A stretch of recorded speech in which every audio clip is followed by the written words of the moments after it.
Good morning, dear students. I think you must have enjoyed your holidays. You must have celebrated Eid and Raksha Bandhan, and now must be prepared for the online classes again. So as we have discussed in the previous video about the chemical properties of alcohol, in which I have told you that it is being categorized into three. The first one is the cleavage of O to H bond, OH bond का cleavage. The next one is cleavage of CO bond. यानी cleavage कहाँ से होगा? ROH में R का जो carbon है, the last carbon जिससे OH attached है, C और OH के बीच का cleavage. And the third type of reaction is alcohol as a whole.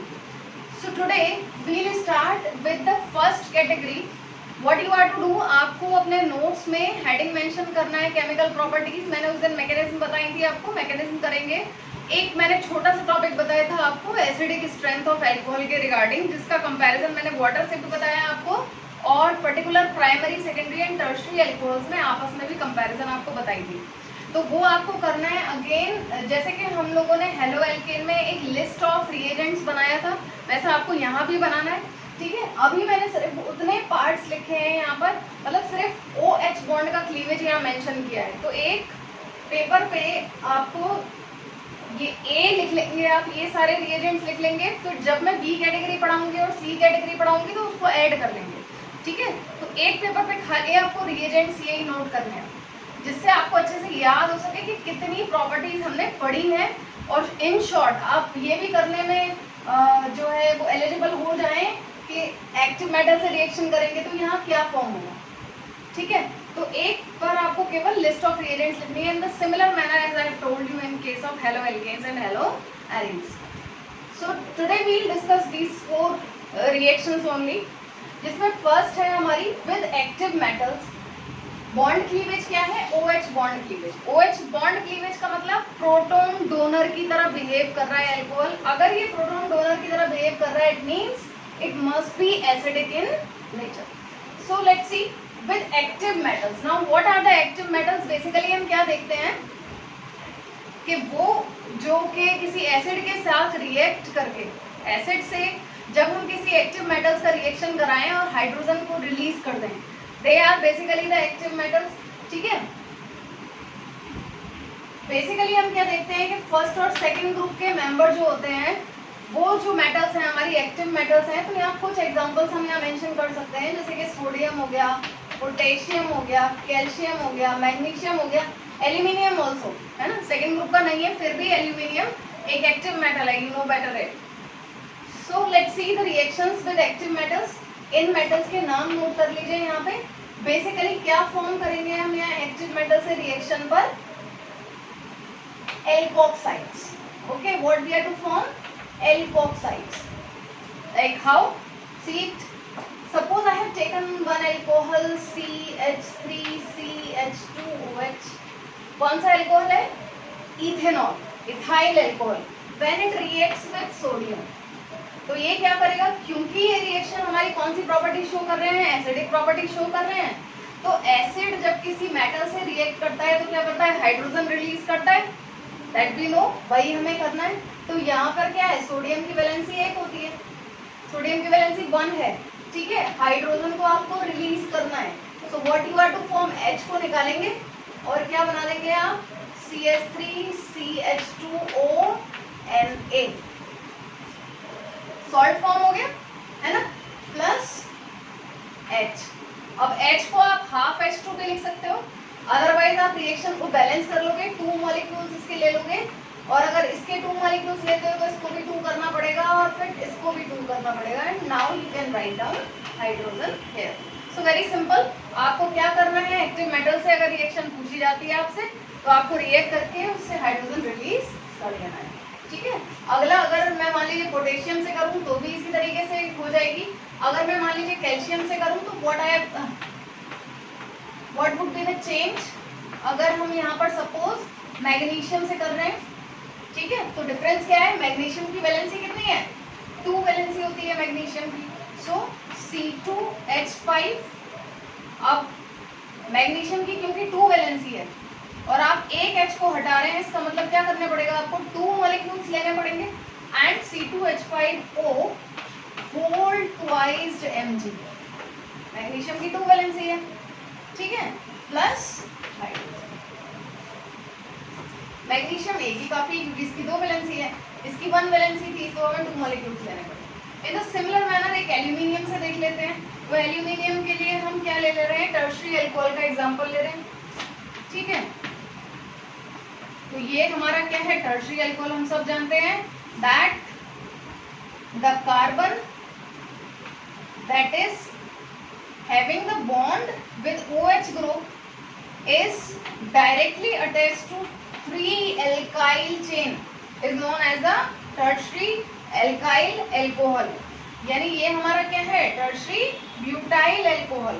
इसका रिएक्शन जब आप एल्यूमिनियम से करोगे तो हमें पता है एल्यूमिनियम की वैलेंसी कितनी है, 3 है, ठीक है। अगर एल्यूमिनियम की वैलेंसी 3 है, इसका मतलब हमें क्या करना होगा, 3 है तो हमें 3 लेने पड़ेंगे। So CH3 C CH3 CH3 O whole thrice Al, ठीक है।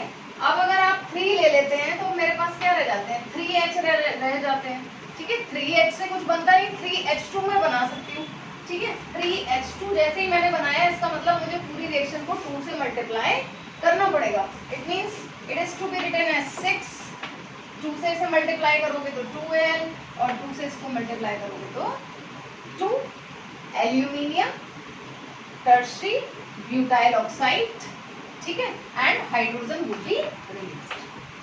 बात समझ में आ रही है? I think you must have clear all this. Simple सी बात है, कोई भी एक्टिव मेटल है, बेस की तरह बिहेव कर रहा है और क्या फॉर्म कर रहा है, सॉल्ट फॉर्म कर रहा है। So that you are to remember, hydrogen को रिलीज कर देना है और सॉल्ट बना देना है इन द फॉर्म ऑफ एल्कोक्साइड्स। नाम लेने में क्या रखना है आपको, एल्कोक्साइड। जो भी एल्काइल लिया है चेन आपने, उसके हिसाब से ऑक्साइड लगा देंगे। यानी ये इथोक्साइड रहेगा, सोडियम इथोक्साइड, 2 कार्बन, एक होता है तो मिथोक्साइड, 3 होते तो propoxide, butoxide. Like this you are to write the name. अब हम लोगों ने जब पढ़ा था मैकेनिज्म को, तो मैंने जब हमने एसिडिक नेचर को पढ़ा था, तब हमने ये देखा था कि जो हमारा एसिडिक नेचर होता है उसका ऑर्डर क्या रहता है हमारा, primary greater than secondary greater than tertiary. तो यहाँ पर भी रिएक्टिविटी का ऑर्डर सेम रहेगा, यानी एक्टिव मेटल्स के साथ ऑर्डर ऑफ रिएक्टिविटी क्या रहेगा, वुड बी सेम, क्योंकि यहाँ पे ये एसिडिक नेचर को शो कर रहा है अल्कोहल के। तो acidic nature is primary greater than secondary greater than tertiary. इसको अच्छे से समझा था हम लोगों ने, किस बेसिस पे, एक बार रिवाइज करो। O और H के बीच में पोलैरिटी है, और जो एल्काइल चेन होती है हमारी, वो क्या काम करती है, वो करती है plus I effect show. Plus I effect से इलेक्ट्रॉन डेंसिटी बढ़ा देती है, OH के बीच में जो पोलैरिटी है उसको कम कर देती है, ठीक है। या आप ऐसा भी कह सकते हो कि इलेक्ट्रॉन डेंसिटी ऊपर बढ़ गई तो H को आसानी से रिलीज नहीं करेगा। अब प्राइमरी अल्कोहल में क्या है, सिंगल कार्बन चेन है, स्ट्रेट चेन, तो there would be the polarity difference less in comparison to secondary और टर्शियरी। और यू में से आप क्या कह सकते हो कि प्राइमरी वाले केस में क्या हो रहा है, इलेक्ट्रॉन डेंसिटी ऊपर बढ़ रही है, H को आसानी से रिलीज नहीं करेगा। लेकिन जब हम सेकेंडरी से कंपैरिजन करेंगे तो सेकेंडरी से 2 एल्काइल ग्रुप्स होते हैं, ठीक है। सेकेंडरी से क्या होता है, सेकेंडरी का मतलब ये होता है ना, तो इसमें 2 एल्काइल ग्रुप की तरफ से प्लस आई इफेक्ट लगेगा, इसका मतलब इलेक्ट्रॉन डेंसिटी और ज्यादा ऊपर बढ़ जाएगी, ठीक है। और ज्यादा ऊपर अगर इलेक्ट्रॉन डेंसिटी बढ़ गई तो ये बिल्कुल ही H को नहीं जाने देगा। और टर्शियरी के केस में 3R ग्रुप आ गए तो और ज्यादा इलेक्ट्रॉन डेंसिटी बढ़ जाएगी, इसका मतलब इसका एसिडिक स्ट्रेंथ और कम हो जाएगा। So like this you are to remember this. So that is about the cleavage of OH bond in case of active metals. एक बार कॉपी डाउन कीजिए, स्क्रीनशॉट ले लीजिए, then we will shift to the next property. Next property हमने क्या लिखी है, RMgX। RMgX से अब तक अच्छे से फैमिलियर हो गए होंगे सब लोग। RMgX क्या है, ग्रिगनार्ड रिएजेंट, ठीक है। तो बेसिकली क्या है, सिंपल, ये हमने क्लास 11th में रिएक्शन पढ़ी है, कहाँ पढ़ी है, in the preparation of alkene. मैंने आपको बताया था कि हम अल्कोहल से क्या बना सकते हैं, एल्केन फॉर्म कर सकते हैं। किस तरीके से, suppose you have taken ROH, ठीक है, and when you are reacted with RMgX, ठीक है, जब आप इसको RMgX के साथ रिएक्ट करते हैं, so what will form, RH, what will form, RH, you have to take the presence of dry ether, ठीक है, इसकी स्टेबिलिटी के लिए। तो RH यानी एल्केन का प्रिपरेशन मेथड है, और हमारा क्या बन गया, ROMgX, ठीक है। जैसे एक एग्जांपल के थ्रू देख लेते हैं, इथाइल अल्कोहल का ही एग्जांपल ले लीजिए, C2H5OH प्लस सपोज मैंने ले लिया CH3MgBr, ठीक है, तो क्या रिएक्शन हो जाएगी हमारी, क्योंकि क्लीवेज कहाँ से हो रहा है, OH बॉन्ड से क्लीवेज हो रहा है, ठीक है, तो ये H और एल्काइल ग्रुप जो भी होगा यहाँ पर, जो भी आप लोगे वो क्या बना जाएगा हमारा, एल्केन। यहाँ पर क्या बन रहा है, CH4, अगर आप C2H5 ले लेते हो तो आपको इथेन बन जाएगा, C3H7 ले लेते हो प्रोपेन बन जाएगा, so it would be C2H5OMgBr, ठीक है। सो लाइक दिस हमारा क्या फॉर्म हो जाता है, ये किसका मेथड है, प्रिपरेशन मेथड ऑफ एल्केन, जो हमने क्लास 11 में पढ़ा है। We are just to revise it, ध्यान करना है, इसको रिकॉल करना है कि वाली प्रॉपर्टी हमने पहले ही पढ़ रखी थी। The third property is very important, that is esterification. हम लोग क्लास 10th से पढ़ते चले आते हैं इस रिएक्शन को, इसको थोड़ा सा डिटेल में देखेंगे। थर्ड रिएक्शन क्या है हमारा, एस्टेरिफिकेशन, ठीक है। एस्टेरिफिकेशन का मतलब क्या है, यानी एसिड जब अल्कोहल से रिएक्ट करता है, हमने क्या पढ़ा है, जब एसिड अल्कोहल से रिएक्ट करता है तो वो क्या बना देता है, एस्टर बना देता है। इस प्रोसेस को हम क्या कहते हैं, एस्टेरिफिकेशन। किसकी प्रॉपर्टी पढ़ रहे हैं, अल्कोहल की प्रॉपर्टी पढ़ रहे हैं। इसका मतलब मुझे रिएक्शन किससे दिखाना है, एसिड से रिएक्शन शो करना है। बेसिकली रिएक्शन जो होती है वो एचाइन की प्रेजेंस में, यानी एसिड की प्रेजेंस में होती है। So what we have to take, एक एग्जांपल लेते हैं, जैसे CH3COOH प्लस मैंने ले लिया C2H5OH, ठीक है, और उसको हम उल्टा करके लिख देंगे, यानी HOC2H5, ठीक है। अब आपको क्या लेना है, यहाँ ले लेते हैं H2SO4 ले लेते हैं, और क्या बना देते हैं, यहाँ एस्टर बनाते हैं। नाउ सी हम कौन सी रिएक्शंस पढ़ रहे हैं, हम पढ़ रहे हैं क्लीवेज ऑफ OH बॉन्ड, ठीक है। क्लीवेज ऑफ OH बॉन्ड, इसका मतलब यहाँ से बॉन्ड को टूटना चाहिए, ठीक है। और एस्टर बनाने के लिए हमें सबको पता है कि वाटर एलिमिनेट होगा, तो वाटर एलिमिनेट करने के लिए H कहाँ से मिलेगा, अल्कोहल से। OH फिर कहाँ से मिलना चाहिए, एसिड से। आपको लग रहा होगा कि एसिड है भाई, तो एसिड को H देना चाहिए, अल्कोहल को क्यों, क्योंकि अल्कोहल तो वीक एसिड है। लेकिन यहाँ पर क्या ध्यान रखना है, आपको बहुत ज्यादा अच्छे से ध्यान रखना है। अगर ये रिएक्शन आप करके दिखाते हैं, आप यहाँ एस्टर बना देते हैं, वाटर बना देते हैं, और यहाँ उल्टा कर देते हैं, यानी OH यहाँ से ले लेते हैं और H यहाँ से, तो आपको कितने हो जाएंगे एग्जाम में, 00, ठीक है। That you are to remember कि रिएक्शन कौन सी है, क्लीवेज ऑफ OH बॉन्ड वाली, यानी H तो हमें अल्कोहल से ही मिलेगा इस केस में, ठीक है। तो उसको याद रखने के लिए हम क्या करते हैं, या क्या एक्सपेरिमेंट किया गया, that is actually experimentally being found. किस तरीके से पता चला, यहाँ पर लिया जाता है O18। O18 क्या है, रेडियो एक्टिव ऑक्सीजन है, बेसिकली क्या है, that is radio active oxygen. अब देखिए, जब एक्सपेरिमेंट किया गया तो ये चेक करने के लिए कि H अल्कोहल से निकला है या एसिड से, रेडियो एक्टिव ऑक्सीजन अल्कोहल वाला ले लिया गया, ठीक है। अल्कोहल प्रिपेयर करते टाइम हमने रेडियो एक्टिव ऑक्सीजन का यूज किया, ठीक। अब हमारा जो कंपाउंड फॉर्म हो रहा है, देखिए क्या बन रहा है, CH3COO2H, ठीक है। इसका नाम लेना बताया था मैंने आपको, एल्काइल एल्केनोएट, यानी इथाइल इथेनोएट प्लस वाटर। अब हम यहाँ क्या देख रहे हैं, जो O ये है, ये क्या होता है, ये रेडियो एक्टिव वाला O नहीं है, जबकि हमारे एस्टर के अंदर जो O फाउंड होता है वो एक O रेडियो एक्टिव है। अगर ये OH एलिमिनेट और ये H एलिमिनेट होता तो इस वाटर के O को कैसा होना चाहिए था, रेडियो एक्टिव। आगे बात समझ में? मेरे कहने का मतलब ये है कि अगर OH अल्कोहल से और H एसिड से आ रहा होता तो O वाटर वाले O को कैसा होना चाहिए था?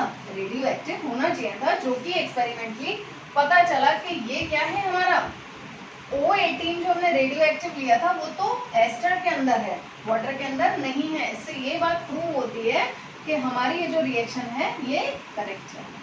तो पहली चीज ये ध्यान में रखनी है आपको। दूसरी चीज, जैसे कि मैंने आपको बताया, ये एसिड की प्रेजेंस में होता है। द थर्ड थिंग इज कि ये रिएक्शन एक रिवर्सिबल रिएक्शन है। कैसी रिएक्शन है? रिवर्सिबल रिएक्शन है। इसका मतलब कि इसमें yielding of ester would be very less. ठीक है, जैसे ही रिएक्शन होगी एस्टर बनेगा, अगेन वाटर से रिएक्ट करेगा, फिर से एसिड और अल्कोहल में टूट जाएगा। तो हमें क्या याद करना है? हमें याद करना है 11th क्लास का ली-चिटेलियर्स प्रिंसिपल। ध्यान है आप लोगों को? ली-चिटेलियर्स प्रिंसिपल के अकॉर्डिंग हमने पढ़ा था कि अगर हम किसी भी रिएक्टेंट या प्रोडक्ट का मास इंक्रीज कर देते हैं या वॉल्यूम इंक्रीज कर देते हैं, उस पर्टिकुलर की क्वांटिटी, बेसिकली उनमें से की क्वांटिटी इंक्रीज कर देते हैं, तो हमारी रिएक्शन उस तरफ शिफ्ट हो जाती है जिधर उसका कंजम्पशन हो रहा हो। ठीक है, तो मुझे क्या करना है? मुझे इसकी यील्डिंग बढ़ानी है। अगर मुझे इसकी यील्डिंग बढ़ानी है तो मुझे क्या करना पड़ेगा? या तो मैं इधर इन दोनों की क्वांटिटी इंक्रीज करूं। अगर क्वांटिटी इंक्रीज भी करती हूँ तो मेरी रिएक्शन फॉरवर्ड डायरेक्शन में शिफ्ट होनी चाहिए थी, लेकिन क्योंकि वाटर बन रहा है तो कुछ ना कुछ पार्ट तो वापस से यहाँ बन जाएगा। ठीक है, तो मैंने उसको उल्टा यूज किया, यानी मैंने क्या कर दिया? इसको रिमूव कर दिया। अगर मैं इसको रिमूव कर देती हूँ तो मेरी रिएक्शन किस डायरेक्शन में शिफ्ट होनी चाहिए? मेरी रिएक्शन फॉरवर्ड डायरेक्शन में शिफ्ट हो जानी चाहिए, क्योंकि ये बैकवर्ड डायरेक्शन में नहीं जा पाएगी, वाटर नहीं होगा। तो हम इसमें क्या ध्यान रखते हैं कि साथ के साथ वाटर को रिमूव करते चले जाते हैं। I think must be clear to all. तो हमें 3 पॉइंट्स का ध्यान रखना है बहुत अच्छे से। पहली चीज कि ये एक्सपेरिमेंटली प्रूव्ड है कि हमारा एसिड से OH और अल्कोहल से H जा रहा है, एसिड की प्रेजेंस में रिएक्शन हो रही है। तीसरी चीज ये है कि हमें बेटर यील्डिंग के लिए या रिएक्शन के रेट को फास्ट बनाने के लिए क्या करना होता है? वाटर को टाइमली रिमूव करते रहना होता है। So note it down. And what about this Fischer Speier esterification? Fischer Speier esterification इसको कब कहते हैं? जब हम कंसंट्रेटेड H2SO4 की जगह ड्राई HCl का यूज करते हैं। That you are to remember. ये कुछ फर्क नहीं है, दोनों एक ही रिएक्शन है, बट रिएजेंट का फर्क है। यहाँ पे जब हम कैटलिस्ट लेते हैं तो क्या लेते हैं? Dry HCl। So that you are to remember कि अगर ड्राई HCl ले रहे हैं तो इसको हम क्या कहते हैं? फिशर स्पीयर एस्टेरिफिकेशन भी कहते हैं। नाउ लेट्स सी, जो काम एसिड कर रहा है वही काम उसके डेरिवेटिव भी करेंगे। मैंने आपको पहले भी बताया कि एसिड के 4 डेरिवेटिव होते हैं। इसको अगर फादर आप सपोज कर लो तो इसके 4 सन की तरह है। कौन कौन है? एक हमारा एसाइल हैलाइड यानी RCOCl, एनहाइड्राइड, ठीक है, जो हमने दूसरा ले रखा है। तीसरा हमारा एस्टर, ठीक है, और चौथा अमाइड। तो that you are to remember. तो ये दोनों भी किसकी तरह बिहेव करते हैं? एसिड की तरह ही बिहेव करते हैं। Let's see the reaction. अगर हम इनको भी ले लें तो क्या चेंज आता है? RCOCl को देखते हैं। अगर मैंने मान लीजिए यहाँ ले लिया CH3COOH की जगह CH3COCl, ठीक है, और इसका रिएक्शन किससे कराया मैंने? अल्कोहल से कराया। तो इसी तरीके से कराऊंगी। ऑब्वियसली ये भी एक रिवर्सिबल रिएक्शन होगी और मुझे इसके लिए भी एचाइन की प्रेजेंस लेनी होगी। अब इस केस में क्या हो रहा है? कि इसमें भी OH बॉन्ड टूटेगा और इधर से हमारा जो लीविंग ग्रुप होगा वो कौन होगा? Cl। तो HCl को एलिमिनेट कर देंगे आप और क्या बना देंगे? CH3COOH। तो अगर ये रिएक्शन आपसे पूछ ले कंप्लीट रिएक्शन में, तो कुछ और नहीं है, एस्टेरिफिकेशन को ही पूछ रहे हैं, क्योंकि जैसा फादर ने किया वैसा ही उसके सन ने बिहेव किया। ठीक है, उसी तरीके से आप एनहाइड्राइड के केस में देख सकते हो। देखो एनहाइड्राइड में भी मैं एसिडिक एनहाइड्राइड का एग्जांपल ले लेती हूँ। सो दैट इज CH3CO, यही है ना एनहाइड्राइड, मैंने आपको बताया जैसे। तो इसका भी जब आप अल्कोहल से रिएक्शन करोगे तो फिर से अल्कोहल को कैसे लिख लो? C2H5OH। और यहाँ पर भी आप क्या ले लो, एच आयन का प्रेजेंस ले लो। अब आपको इसको बॉन्ड को तो यहीं से तोड़ना है, ठीक है। और जैसे कि यहाँ पे CO क्लीवेज हो रहा है भाई, एस्टिक एसिड का मतलब क्या है, एस्टिक एसिड को ऐसे लिखोगे ना, CH3 C double bond O और OH, ठीक है। तो यहाँ पे जो OH जा रहा है वो भी तो कार्बन से ही टूट रहा है ना, ये C और O के बीच का बॉन्ड टूट रहा है। उसी तरीके से आपको भी यहाँ पर क्या करना है, CO के बीच का बॉन्ड तोड़ देना है, यानी ऐसे बॉन्ड तोड़ देना है और ये बना देना है आपको CH3 COOH, यानी इस केस में एसिडिक एसिड एलिमिनेट हो जाएगा और आपका क्या बन जाएगा, CH3 COOH, यानी एस्टर, इसमें भी एस्टरिफिकेशन है, इसमें भी एस्टरिफिकेशन है और ये भी एस्टरिफिकेशन है। तो ये बेसिकली रिएक्शंस क्या है, एस्टरिफिकेशन रिएक्शन ही है with the help of their derivative, ठीक है। तो ये चीज आपको ध्यान रखनी है। वन मोर थिंग, अगर आप यहाँ पर एच आयन की प्रेजेंस की जगह पायरिडीन की प्रेजेंस ले लेते हो, बेसिकली इस रिएक्शन के लिए ध्यान रखना, ठीक है। आप क्या करते हो, अगर पायरिडीन का प्रेजेंस ले लेते हो तो ये एक इरिवर्सिबल रिएक्शन में कन्वर्ट हो जाती है। क्यों? क्योंकि जो काम हम कर रहे हैं, हमें HCl को रिमूव करना पड़ेगा, हमें यहाँ एसिड को रिमूव करना पड़ेगा इक्विलिब्रियम को शिफ्ट करने के लिए, ठीक है। तो मुझे अगर यहाँ से HCl को कोई कंज्यूम करने वाला मिल जाए, यानी वो पायरिडीन के साथ रिएक्ट करता चला जाए और इस HCl को रिमूव करता चला जाए, तो भी मेरी रिएक्शन फॉरवर्ड डायरेक्शन में शिफ्ट हो जाएगी। So that you are to remember कि पायरिडीन की प्रेजेंस अगर हम ले लेते हैं तो ये HCl अपने आप कंज्यूम होता जाता है, क्योंकि ये एक बेस है और ये एक एसिड है, एक सॉल्ट फॉर्म कर सकते हैं। That is to be remembered. अब इसमें एक लास्ट पॉइंट बचता है हमारा, that is about the reactivity, ठीक है। रिएक्टिविटी का ऑर्डर हम लोगों ने अल्कोहल का तो पढ़ लिया, रिएक्टिविटी का ऑर्डर अल्कोहल का तो पढ़ लिया, लेकिन एसिड का भी रिएक्टिविटी ऑर्डर है इस केस में। देखिएगा, अल्कोहल की रिएक्टिविटी का ऑर्डर इस केस में क्या है, primary greater than secondary greater than tertiary. Reason आपको पता ही है, OH बॉन्ड क्लीवेज हो रहा है, ठीक है। अभी मैंने थोड़ी देर पहले आपको बताया। अब एसिड का भी रिएक्टिविटी ऑर्डर क्या होता है, formic acid greater than acetic acid greater than, अब इसमें भी क्या आ जाएगा, सेकेंडरी, ये क्या हो जाएगा हमारा सेकेंडरी एसिड, फिर हो जाएगा हमारा टर्शियरी एसिड।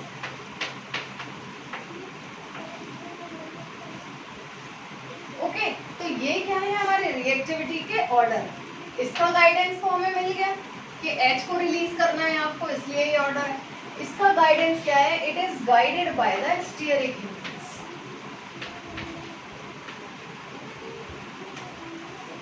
इसका गाइडेंस क्या है हमारा, स्टीयरिक हिंड्रेंस की वजह से। इसका जो मैकेनिज्म है बेसिकली, उस मैकेनिज्म के अंदर क्या है, रोल स्टीयरिक हिंड्रेंस का है। वहां पर एक इंटरमीडिएट फॉर्म होता है, टेट्राहेड्रल इंटरमीडिएट। ये हम देखेंगे एसिड में डिस्कस करने के। जब हम लोग एसिड पढ़ेंगे तो फिर से ये वाली रिएक्शन को पढ़ेंगे, रिकॉल करेंगे, तो उस समय आपको सब कुछ आता होगा।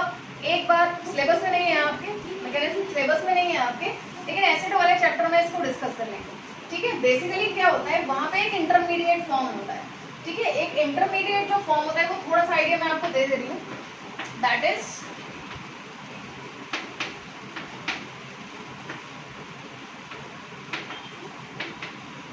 इस तरीके का एक टेट्राहेड्रल इंटरमीडिएट फॉर्म होता है। अब ये R हमारा कहाँ से आता है, एसिड से आता है, और ये क्या है, अल्कोहल वाला पार्ट है, ठीक है। तो ये आप खुद सोचिए कि अगर ये हमारी एल्काइल चेन जितनी बड़ी होती चली जाएगी, जितना बल्कि ग्रुप यहाँ पर आता जाएगा, उतना ही ज्यादा स्टीयरिक हिंड्रेंस होता जाएगा और उतना ही हमारे रेट ऑफ रिएक्शन को स्लो डाउन करेगा, ठीक है। तो एस्टेरिफिकेशन को प्रॉपर वे में करने के लिए, जिससे रिएक्शन रेट भी हमारा प्रॉपर रहे, यील्डिंग भी प्रॉपर रहे, हमारा रेट, हमारा जो ऑर्डर रहता है रिएक्टिविटी का, वो बेसिकली क्या रहता है कि हमारा R ग्रुप क्या होना चाहिए, इट मस्ट नॉट बी बल्कि, इसको बल्कि नहीं होना चाहिए। इसलिए हमने क्या मेंशन किया है यहाँ पे order, formic acid, then acetic acid, then secondary acid and then tertiary. ये प्राइमरी एसिड, ठीक है, ये सेकंड पीरियड, ये आपका टर्शियरी है। इसको आप किसी भी कैटेगरी में नहीं डालेंगे क्योंकि COOH डायरेक्टली H से जुड़ा है, किसी और कार्बन से नहीं जुड़ा है। तो बेसिकली ये आपको ध्यान में रखना है। मैकेनिज्म हमारे सिलेबस में नहीं है, लेकिन हम लोग एसिड वाले चैप्टर में डिस्कस करेंगे इसको, ठीक है। सो ये 4 रिएक्शंस हैं जो आपको अच्छे से तैयार कर लेनी है। यू ऑल नो कि आपके एग्जाम्स आने वाले हैं, अच्छे से प्रिपरेशन कीजिए, सब टाइप के क्वेश्चन सॉल्व करने की कोशिश कीजिए। जितने सारे क्वेश्चन सॉल्व करेंगे उतनी ही प्रॉब्लम्स क्रिएट होंगी, उतने के ही सोल्यूशन आप मुझसे मांगेंगे, ठीक है। क्लास में पूछे जाने वाले क्वेश्चंस पर आंसर कीजिए, ट्राई कीजिए कि उनको कहीं से आप सर्च करके नहीं मैसेज कर रहे हो, ठीक है। आप लोग बेसिकली क्या करते हो, गूगल पे डालते हो, गूगल पे डाल के उसका आंसर निकाल के और एज सच आप उसको कॉपी कर देते हो। In place of that what you should do, अगर आपको नहीं भी आता है तो बुक उठाइए, नोट्स उठाइए, पढ़िए, देखिए, उसके बाद आंसर कीजिए, ठीक है। नहीं समझ में आ रहा है आप मुझसे बात कीजिए, ठीक है। आप पूछ सकते हैं, क्लास में भी मैसेज करके पूछ सकते हैं, कॉल कर सकते हैं। सो कंसंट्रेट ऑन गेटिंग समथिंग, है ना।